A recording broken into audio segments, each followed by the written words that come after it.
সাত সকালে পথ দুর্ঘটনায় মৃত্যু এক বাইক চালকের। প্রতিবাদে রাস্তা অবরোধ করে বিক্ষোভ স্থানীয় বাসিন্দাদের। ঘটনাটি ঘটেছে উত্তর 24 পরগনা জেলার অশোকনগর থানার গুমা চৌমাথা এলাকায় যশোর রোডের ওপর। প্রত্যক্ষদর্শীদের দাবি, সোমবার সকালে বারাসাতের দিক থেকে বনগাঁর দিকে যাচ্ছিল একটি লরি। ঘাতক লরির গতি বেশি থাকায় লরিটি নিয়ন্ত্রণ হারিয়ে রাস্তার পাশে থাকা একটি বাড়িতে ধাক্কা মারে। সেই সময় রাস্তা দিয়ে মোটর বাইক নিয়ে যাচ্ছিল এক যুবক। লরির ধাক্কায় ওই বাইক চালক যুবক নিয়ন্ত্রণ হারিয়ে লরির চাকায় পিষ্ট হয়। তড়িঘড়ি স্থানীয়রা ছুটে এসে ওই যুবককে উদ্ধার করতে গেলে দেখা যায় যুবকের শরীরের নিচের অংশ চাকার তলায় পিষ্ট হয়ে আছে। এখানেই বসেছিলাম এবং এই লরিটা তোমার বারাসাতের দিক থেকে হাবড়ার দিকে আসছিল, আর হাবড়ার দিক থেকে একটা মোটরসাইকেল এই রাস্তার ধারেই দাঁড়িয়েছিল এবং তোমার চৌমাথা একটু জাম ছিল। এই গাড়িওয়ালাটা প্রথমে একটা ডান দিকে লরি যাচ্ছিল, সেও বারাসাতের দিকেই যাচ্ছিল। ওই লরির সঙ্গে একটা ব্যাপক আওয়াজ হলো।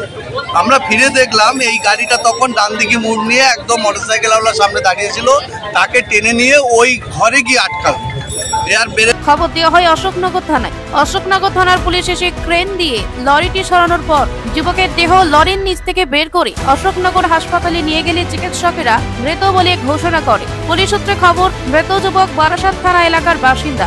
এই ঘটনার পর যশোর রোডের উপর বিক্ষোভ শুরু করেন স্থানীয়রা। স্থানীয়দের দাবি, ক্রমে রাস্তা সংকীর্ণ হয়ে আসছে। রাস্তার পাশে ফুটপাত বলে কিছুই নেই, যার ফলে নিত্যদিন পথ দুর্ঘটনা লেগেই আছে। তাকে টেনে নিয়ে ওই ঘরে গিয়ে আটকাল। এর ব্রেক রাখতে পারিনি। আমার মনে হয় ঘরটা না থাকলে গাড়িটা আরো অনেক দূরে চলে যেত। এটা নিয়ে আমরা দেখলাম মোটরসাইকেলওয়ালা তলায় পড়ে গেছে। আমরা বহুত চেষ্টা করে বার করতে পারলাম না।